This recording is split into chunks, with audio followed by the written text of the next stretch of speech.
ഉപേക്ഷിക്കപ്പെട്ടു അങ്ങനെയാണെന്നോ തോന്നിയിരുന്നത്? ഉപേക്ഷിക്കപ്പെട്ടു നമ്മൾ ഒന്നെന്താ അറിയോ, നമ്മൾ നമ്മൾ വലിയ കാര്യത്തിൽ വിചാരിച്ചിരുന്ന ആരൊക്കെയോ നമ്മളെ വേണ്ടാന്ന് വെച്ചു, അങ്ങനെയായിരുന്നോ മനസ്സിൽ തോന്നിയിരുന്നത്? അങ്ങനെയല്ല. അതിൻ്റെ ഒരു മാനസികാവസ്ഥ എങ്ങനെയാ പറയുക, നമ്മൾ പെട്ടെന്ന് ഒറ്റപ്പെട്ടു പോകുന്ന ഒരു അവസ്ഥയുണ്ട്. എന്ന് വെച്ചാൽ ബാക്കിയുള്ളവർ പറയുന്ന കുത്തുവാക്കുകളും അവനെ ഇട്ടിട്ട് പോയല്ലോ, അതായി പോയല്ലോ, ഇതായി പോയല്ലോ എന്നൊക്കെ പറഞ്ഞിട്ടുള്ള പിന്നെ നമുക്കൊരു വിരക്തിയാണ്.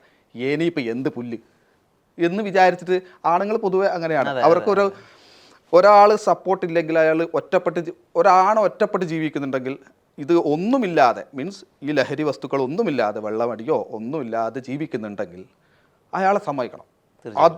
അതൊരു ഭയങ്കര പവറുള്ള ആൾക്കാർക്ക് പറ്റും. സാധാരണ എന്നെ പോലെയുള്ള സാധാരണപ്പെട്ട ആൾക്കാർക്കൊന്നും അത് പറ്റുന്ന എനിക്ക് തോന്നുന്നു. അപ്പോൾ ഇതിലേക്കൊക്കെ അങ്ങ് പോകും, സ്വാഭാവികമായും പോകും, ഇതിലേക്ക് പോകും, നമ്മൾ വഴിതെറ്റി പോകും എന്നുള്ള ഷുവറാണ്. അതിന് നമുക്കൊരു പാർട്ട്ണർ വേണം എപ്പോഴെങ്കിലും.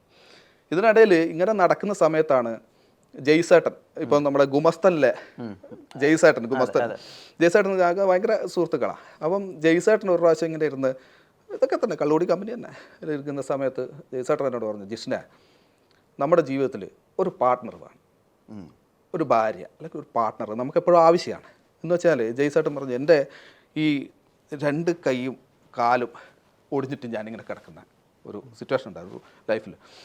ഇത് രണ്ടും നമുക്കൊരു ബാത്റൂമിൽ പോകാൻ, നമ്മളെ ഒന്ന് കുളിപ്പിക്കാൻ, അല്ലെങ്കിൽ നമ്മുടെ പ്രാഥമിക കർമ്മങ്ങൾ നിർവഹിച്ച് തരാൻ ഒരാൾ, അത് നമുക്ക് അമ്മയെ കൊണ്ട് ചിലപ്പോൾ പറ്റിയതല്ല, നമ്മൾ മുതിർന്ന ഒരാണാണ്, പക്ഷേ അതൊരു പാർട്ട്ണറെ കൊണ്ട് പറ്റും, അല്ലെങ്കിൽ ഒരു വൈഫിനെ കൊണ്ട് പറ്റും.